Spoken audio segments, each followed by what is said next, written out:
The year 1990X, the Big Tokyo Calamity.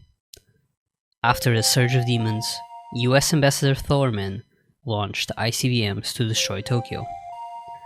The year 2030X, the Big Tokyo Flood. Due to movements of the earth, suburbs of Tokyo were sunken underwater, and so months and days passed. The year 20XX.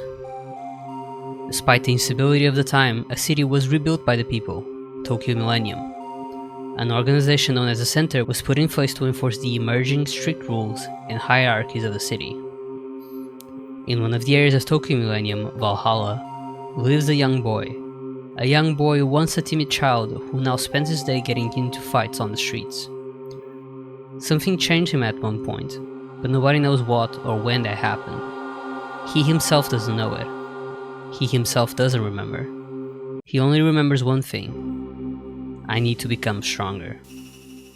Shin Megami Tensei 20XX is a prequel to SMT2 released as an application for the Japanese feature phones, and was brought back from the dead by the efforts of Gmode. It's currently available on the Switch and on Steam, which is how I played it. As a huge SMT2 fan, I dove right into this game when it launched, and I have since beaten it a couple of times, understood it, speedrun it, taken it out for a date, and I want to present it now for all who might be intimidated to give it a try due to it being currently only in Japanese. I will only be showcasing one of the endings, so I recommend anyone who is interested afterwards to try it out instead. As expected, there will be spoilers for the game's story and boss fights. So let's jump into the game. The story takes place in the Valhalla slums, a barren city full of a Messiah church, a junk store, a bar, and a gym, and passages to the underground city in the Colosseum. This is where our protagonist lives alongside his friend, Moss.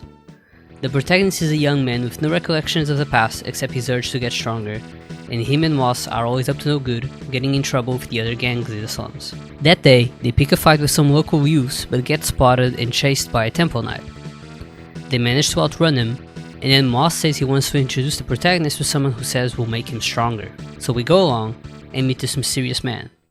He tells us that he's been looking for someone like us, someone who wants to truly become strong, and says that rather than picking fights with gangsters, we should train at the gym, and that he'll give us a key to becoming stronger, only in exchange for one thing. We ask what that is, and he says that despite the slums being free, that is only temporary, and it's only a matter of time before the center subjugates everyone who lives here or eliminates them for good. So he asks us to get rid of the underlings of the center carrying out their plans. We doubt his intentions, but after some persistence from us, we receive the devil summoning program and a comp.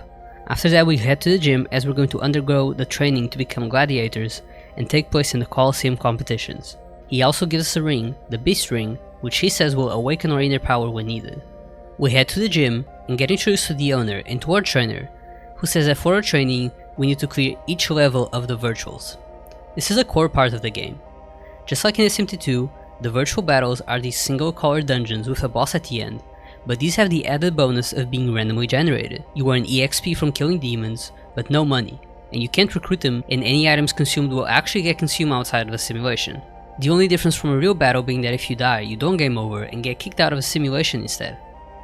I can see the virtuals being a point of interest for many people, but in the speedrun I can't emphasize how much the randomly generated dungeons drive me insane. But that's besides the point. We are about to load up the first level when visions of a young girl asking for help emerge. We are given the option to help her or not help her, and we choose not to. The decisions we take throughout the game influence our alignment, but because of the beast ring that we're wearing, certain decisions give us a stat bonus, so we're going to try to optimize our stats, but try to stay close to neutral to benefit from the variety of demons available. Then we clear the tutorial virtual battles, beating Gaki and Kobold. The trainer is impressed by how strong we are and says he thinks we're strong enough to do our debut at the Colosseum. He also gives us a key to the underground city. The underground city is divided into 5 areas: the main area, east section, west section, south section, and north section. We are encouraged to get some real life battle experience, all the while warned that out there it's not a simulation, and if things go wrong, we will die. And so we cross the door to the real underground. After taking a few steps, a pixie approaches us and takes interest in joining us. We can't say no to a free demon and take her along. We grab a quick 400 Maka chest and go downstairs. Then we run into this girl being attacked by demons. She suddenly transforms into a beast and kills all demons, but transforms into a human in a moment later and passes out. We are given the choice to leave her be or stay by her side until she wakes up, and we choose the latter. And once she wakes up, we help her and move her back to the safety of the slums. Her name is Ayn, but just like us, she seems to have lost her memories, and seems to have no recollection of how she ended up in the underground city, or of how she survived the encounter with the demons. She says that all that she can feel is that there's something in the underground that she needs to find. She asks if she can join us, but we refuse her, gaining a point in strength. Unsurprisingly, that choice doesn't matter to her as she comes along anyways. We head back to the underground city, moving to its lowest floor. We find out that on each floor there is a locked door that gives us access to one of the other sections, but we seem to need some sort of key to open them. On the second floor, past where we found Ayn, we find a Gaia church and a heretic mansion. We'll leave those for later, and continue onwards. Then on the third floor, we are faced with these color-coded doors which can only be opened after pressing a switch of the same color. This is a common dungeon mechanic of this game. After pressing the red and green switch, we walk into a room with a kobold. We summon our pixie and defeat him pretty quickly with our sword attacks and Zionga, and obtain the virtual battler disc 1. We'll walk back to the second floor where there's a terminal that can lead us straight to Valhalla, but recruit a knocker beforehand. Knocker has Trifuri in this game, which will help us deal with the encounters in the virtuals. There are two important details about this game that I want to mention. One is that despite it being considered a prequel to SMT2, the demon designs, levels, and skill sets are actually inherited from SMT-if, so they might be a bit different from what you'd expect if you haven't played that game. The second detail, and the most baffling one in my opinion, is how they changed the running away mechanic. So in this game, you can't run away from an encounter at all if there's a wall behind you. And like you can imagine, in dungeons like the virtuals there are tons of walls everywhere, so you just get locked into fighting the encounters. That's when Trifuri comes in, just letting you poof the encounter away. It makes the game much faster and much less tedious, and I can't recommend it enough. Knocker's problems are obviously being weak and having little MP, but having access to Trifuri this early into the game is a lifesaver. So we summon Knocker and go through the virtuals disc 1. After some time searching, we fight Garum, the boss battle, which falls with some luck and some Zionga hits. As a reward, our trainer gives us the pass to the east section, and tells us we're ready to start participating in the Colosseum. But we tackle the east section first. We are around level 6 now, and these demons are getting stronger, so we need to do some grinding soon. After we enter a room and drop down to the second floor, Ayn has a flashback cutscene. She will have one of these for each dungeon, and depending on your alignment, she will either gain intelligence for law, or gain vitality for chaos. We are neutral right now, so our stats don't change. We get some chests, and press a blue switch on the way and collect the virtuals disc 2. And now on to some grinding. Most playthroughs I've seen have gone for a build of getting the Gaunt's pistol and charm bullets, which works pretty well for getting through fights, given the enemies get charmed and all. But in the speedrun, that equipment is way too expensive, and I need an efficient way to grind. So this is the setup I found. Taking the terminal right in front of where we collected the second disc, we transfer to the underground main area, and take the stairs up to the first floor underground where there's a Gaia church. At the Gaia church, they sell these cursed items called cursed rocking horses, and these instantly kill an enemy when they hit, up to 2 enemies. They're the Muto item. They're a bit expensive for our broke asses, but we get as many as we can and transfer back to the east section to defeat some enemies. This way we can level up quickly despite having no armor or guns, and continue doing so until we hit level 10. It's a bit boring having to go back and forth, but this is the safest and fastest way I found to do this grind. Afterwards we take a quick detour to pick up Megiddo Stone and recruit Ihika, who we'll need later. And then transfer to Valhalla to do our first Colosseum battle. On the way, we stop by the shop and get some Kaiser armor. Can't hurt to be at least somewhat protected, right? Then we fight Gladiator Mark. The Colosseum battles are 1v1, so you can't use any demons or iron to help you, so it all comes down to your raw strength. So we auto, and the stronger man wins, which this time is us. We step out and are told to come back when the next round of the preliminaries is ready. In the meantime, we head back to the virtual battler to complete the second disc. We painstakingly traverse the blue walls of the second level of the virtuals, with our knocker working hard at using Trifuri, and eventually find Golette. We use our handy Megiddo Stone, whose damage is boosted by Ayn's magic, and Golette falls. Another virtuals level completed, and as expected, our reward is the path to the south section. We transfer to the underground city and take the stairs up to access the door to the south section. The encounters are getting stronger, on this first floor being about the same as in SMTF's Sloth, so we're going to do our biggest grind soon. On the second floor underground, we find the green switch and the mysterious locked door. We also talk to a Jack Frost that asks us to find an ice crown for him after he accidentally broke his and that it should be somewhere in the lower floors of the dungeon. This is optional, so we won't do it in the route, but I might do a separate video on the extras of this game. By taking the stairs down, we reach the 3rd floor underground, which is quite a big floor. We find the terminal and walk into a teleporter that puts us on the other side of the floor. We walk past the rotation tiles and end up falling down to the 4th floor to find a boost switch that we press. Then we take the stairs back up and fall down a different hole, ending up on the other side of the 4th floor underground. On this side we have a shop that sells some pretty good equipment and some handy items that we'll use for our grind later, but first we go past the blue door on the 5th floor underground. We press the red, green and blue switches and collect a chest that has a rocket hammer, a decent sword upgrade with a base 50 attack that does up to 2 hits per turn, and more importantly it's free, so we'll take it. Then we head back and collect the virtual disc free. Then we finally enter that shop I mentioned earlier. We want to grind to at least level 15 because we're hoping to fuse some demons soon. So we use the same strategy as earlier of throwing the Mudo items, the cursed horse thing, to level up quickly. We buy as many as we can afford and make liberal use of the save anywhere feature. Our hero starts putting some points into vitality and Ayn is still boosting her magic. We walk back to the terminal afterwards and transfer to the underground. We are not yet done with our grind, but we need some recruitments first. We start off stopping by the 1st floor of the south section to get an angel. Angel has Hama, so it can instantly kill some enemies, which will make our grind faster and cheaper as we won't need to buy as many items. This is especially important now since we're going to upgrade our equipment finally. Then we go to east section to make sure we have a King Nari, a Jack Frost or Jack Lantern, and a Hika. Then at the mansion in the underground we fuse Hag. Hag has Mudo, so this will be our 2nd demon spamming instant kill spells. Then we finally return to the little shop corner in the 4th floor of the south section. We get some Megiddo stones, as there are certain hordes of demons that we can instantly kill now if Ayn throws a Megiddo stone, such as hordes of Gaians or Occupites. And then we walk back and forth until we can afford some upgrades. Our first purchase is the Spas 12 and Nerve Bullets. This gun is really powerful, and Nerve Bullets can put enemies to sleep, so at this point it's a good investment to get it done so the protagonist can deal some damage. Then we buy a Dolphin Helm and Dragon Gloves for each of the characters. Dolphin Helm reflects instant kill spells, and the Dragon Gloves are strong against magic attacks, so we are much more protected against any future fights.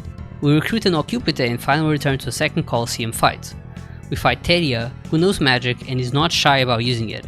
Thankfully for new gear we can crush him pretty easily. Now we head to the virtuals to complete disc free. We're pretty powerful at this point, so we just take care of the random encounters with our newly acquired gun and fight Ogre at the end. It falls quickly to our gun and Zionga combo. Our trainer gives us a pass to the west section now, so we waste no time in going there. We transfer to the underground and head to the door. Then we scan our pass and enter the west section. We quickly find 2 chests with the Yakuto gloves and the Yakuto armor, which we give to our protagonist. This is a pretty solid armor upgrade, and with how sparse the chests are in these dungeons, I'll take anything. We fall down and grab a chest with the Spirit Sword. Spirit Swords are the base swords for sword fusion, and we'll be using it soon. Then we take a teleporter, wander around the corridors, and grab a mecha chest, and then fall down to the 4th floor and grab the Virtuous Disc 4. Sweet.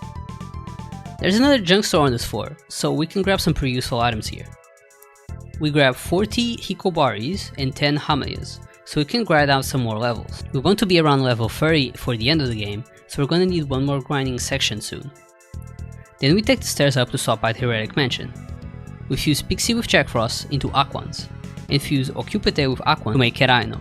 Keraino is a fast demon with Trafuri who will help us in the next Virtuous Disc. I can't recommend enough a demon with Trafuri for when you're feeling worn down by the high encounter rate.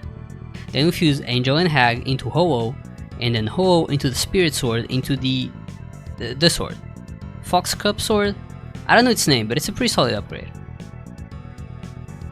Then in the slums we have our 3rd Colosseum match. We fight Kenta, who doesn't stand a chance against our new sword. And just like that we've qualified to the semifinals of the tournament. So it's time to go back to the gym.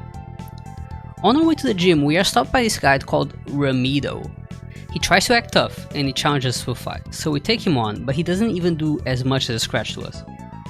This decision to fight him, however, actually tips our alignment into chaos. Continue onwards to challenge the Disc 4. Before that we summon Keraino and save. Keraino is our new Trofuri demon, and on top of it has Rakunda, so it's actually a useful demon in battle. After 10 minutes of searching, we walk into the boss fight, Black Widow. She deals some good damage and has Mediorama, but can't resist a Sword Rakunda combo. we get the final keycard that passed to the north section, and without wasting any time, we head to the terminal to transfer to the underground and walk into the north section. As we walk in, Ayn has another memory flashback, and this time, since we're Chaos Aligned, her vitality goes up and her intelligence goes down. Then we traverse a quick floor of teleporters and arrive on the 5th floor underground to bookmark the terminal. We take another teleporter, fall to the floor below, and pick up the Virtuals Disc 5. One more disc until we're ready to win the tournament. We have to take the stairs down to the 7th floor before climbing back up, and there is another optional laboratory we can visit here, but we're in a bit of a rush. There's a tournament to win after all. On the 5th floor, we grind some enemies with our Hikobaris, the AoE Mudo item, to bring us closer to level 30, and to reach 47,000 Maka to buy Ayn, the Panzer suit, and the Panzer legs. Then we take a one-way door that actually put us back in South Section to take the terminal back to Valhalla. We stop by the shop to buy some smoke bombs for safety to prepare for the final Virtuals Disc, but first we have the semifinals. In the semifinals, we have to traverse a small dungeon littered with useful healing items before facing our opponent. Those who have played SMT2 might find this dungeon very familiar, as yes, it is the same Colosseum as the Colosseum in SMT2. Then we fight Adonis, who dies to just about 3 hits from our Fox Sword. We made it to the finals. We head straight to the gym and try out the 5th disc. These Virtuals dungeons just keep getting bigger and bigger, and this one has some pretty annoying encounters. Keraino dies midway through, so we lose our Fury and have to fight the demons in situations where we can't escape, which is a bit slow, but after 10 minutes of searching we fight Tarask and complete disc 5 of the Virtuals. After this, our trainer says we're completely ready for the finals and urges us to go. We once again have to traverse the Colosseum dungeon, and we are faced with no other than Okamoto himself, Alof's trainer from SMT2. Unfortunately for Okamoto, we put all our points into strength, so we win in no time. We head back to the gym where everyone is celebrating our victory. As victors of the tournament, we now get the chance to meet the Madame, and we're eagerly awaiting the invitation to do so. However, before we can relish in our victory, Ayn is kidnapped by the Temple Knights on grounds of being suspected to be a traitor of the center. They say they'll bring her back after investigating her, but we don't believe that. We go on an information search around town to try and figure out the reason for the suspicion. Some man brings up how he's heard rumors of human experiments in town. Moss says that he saw one of their people enter a Gaian church and wonder if this could be related to them, and some other man asks us to think if people are made by God. Okay, so not very useful. The folks at the bar are mostly just gossiping and don't have any good information either. Cool. We head back to the gym, and in front of it is Hamido again, wearing a Temple Knight attire. He explains that he was scouted by the Messiah Church, and that he's marveled by their beliefs. After all, the Messiah Church is all about protecting people because people need boundaries and supervision, otherwise things go haywire. Then he asks if we agree, and we agree only because we don't want enough fight him right now. As we enter the gym, we are once again stopped, this time by the men in the beginning of the game, who ask us to fulfill our promise of defeating the ruler of the center, starting with defeating the center's underling, the Madame. Okay. In the room where Ayn was kidnapped, we find the Madame's butler who gives us our promised invitation, and so off we go to her mansion. We follow a passage through the slums, and before we know it, we are looking at the Madame's familiar figure from across the screen. She introduces herself and explains that the new champion always receives a reward for their accomplishments, and asks if we want a sword, equipment, or money. It doesn't matter what we choose because Madame sees beyond our intentions and gives us something else instead. Information about Ayn. She explained how she's currently serving as the intermediary between the center and Valhalla to try and prevent them from ruining the freedom of the people. And so she gathers information on everyone who lives in the slums to do her best to keep the center at bay. Then she talks about Ayn. She explains how Ayn is the product of a project from the Gaian Church, the Chimera Project. They would fuse humans over and over with demons in order to overcome the limits of their strength, even if the consequences was turning them into ferocious beasts, and they were planning a terrorist attack against the center, but the church managed to stop it before it was carried out. In the process, however, all of their experiments escaped, so Ayn was taken away by the Temple Knights because they were trying to round up all the escaped products of the Gaian experiments. And the Madame says there is only one place where they take these heathens, the prison that is accessible from South Section. We leave, and for anyone wondering, there is no option to fight the Madame, so I don't know what the other guy was going on about. Then we head back to the gym and explain to our trainer what we learned and that we intend to break Ayn free. He goes to search for a map of the prison that he remembered he had at one point, and as he walks into another room to search, we feel a sharp metallic item pressed against us. It's the owner of the gym with a gun to our back. He goes off that we're strong, maybe too strong. strong enough to think we can take on the Messiah in charge and ruin his business. He's a businessman, and he's not gonna let some champion have him seen as a traitor, not with business coming in after everyone hears about how the champion trained at this gym. So he has no choice but to kill us. But before he pulls the trigger, our trainer walks back in and knocks him out. He never liked him anyways, he always put profit over people, he says, and then asks us to go save Ein, handing us the card key and map to the prison. It's time for us to go. We transfer to the underground and take a brief stop at the Gaia to buy 2 Necroma items, and then walk into the south section and scan our card to access the prison passageway. We take a teleporter into this dark zone, but find a red switch eventually that takes us to the stairs. Then we're in the prison, which will look very familiar to SMT2 players. The corridors of the prison are very straightforward, and we can meet and free all the people imprisoned, but each person puts us further into chaos, so we don't bother. Then we find ourselves in front of a locked door on the 3rd floor. Seems like we need some kind of ID card. Walking around, we find Ramido in some room waiting for us. He says that he knows what we're trying to do, and will finally put a stop to our plans. We auto through the fight, but he uses the secret power of the church gave to him. I guess the church isn't against human experimentation after all. We summon Kerainu as a zombie with the Necroma item and use Raccoon a couple of times, and otherwise just attack him with our sword. Whenever needed, we heal back up with some beads we got from demons we defeated, and Ramido is finally laid to rest. And he leaves behind the ID card we needed. We cross the door and fall down to the floor below. Then we take the stairs and find Ein chained up in a room and release her. As we arrive back in the slums, we find it completely destroyed, the Temple Knights. We run to Moss and find him dying on the floor. With his final breath, he says that the church has finally snapped and even used demons to destroy the slums, and just wishes he could have one more day of us running around town again. Rest in peace, Moss. At this point, the entire town is destroyed, and so we can't even use the terminal to get around. We head back to the Madame in hopes of getting some clarity on what happened. She says that the center forced us to get rid of troublemakers like us, because they fear our power, and that even though she is responsible for Valhalla, there is only so much she can do to stop the center. Then she says that now more than ever, it is time for us to believe in ourselves and take action. Ein echoes her spirit and says that she wants to believe, even if she's lost her memories. And looking at Ein's charm, the protagonist is suddenly rushed by all his lost memories. He remembers that him and Ein used to be childhood friends before Ein got taken away by the guy in church to be put through their experiments. He tried to save her, but was easily kicked to the side and had his memories wiped. The only memory staying with him, the feeling of needing to become stronger to protect her. We come back to our senses and the Madame gives us a terminal pass that gives us access to Oluweno and the center. She says that we can find the leader of the Chimera project in Oluweno and the leader of the church in the center, and that it is now up to us to decide what to do. At this point, we are locked into one ending depending on our alignment. Most people will end up in Chaos because the game heavily leads you that way, as basically every choice related to Ein gives us points into Chaos, and for our route we will do the same. We won't be visiting Ueno at all, and go directly to the center instead, so enjoy not having that dungeon spoiled. We go down to the terminal in the underground city, and before we take on the center, we transfer to the west section. We go up the stairs and recruit an Orpheus that we take to the Heretic Mansion because we need a better sword for what's coming. We fuse a Nihika we got earlier with the Orpheus into Nue, and the Nue into our Fox sword to make the Fujin sword. The sword can attack 2 to 3 times, and those extra hits per turn will make a difference. Then we transfer to the north section, from where we can transfer to the center passageway. We take a teleporter, and are faced with some switch doors, so we press the red and green switches, and take another teleporter that takes us to the stairs to their basement. The basement is another short teleporter floor, which takes us to the 10th floor. There is a healer and a heretic mansion on this floor, but we proceed upstairs.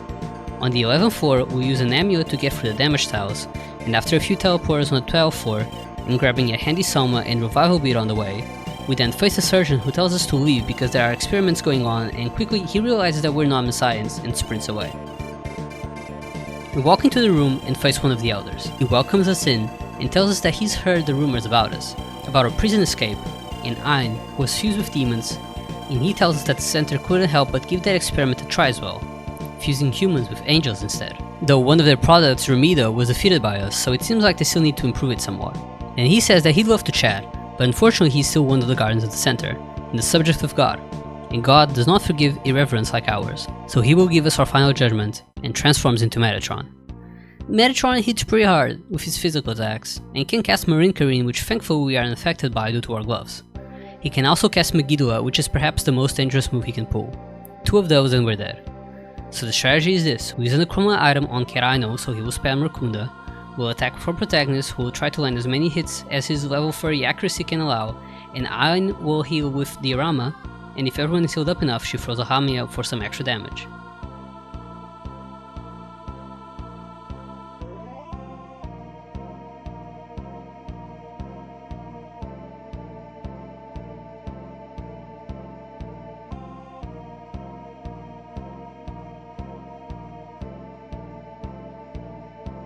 We keep up our attacks, and after some close calls, Metatron dies and fades away, cursing the names of us humans who think we can live with only our hubris and blind faith in our strength. It is said that the protagonist and I join the Gaian Church and enjoy the freedom from no longer being under the control of the center, but that their power is still brewing in the shadows, and it's only a matter of time before they emerge again.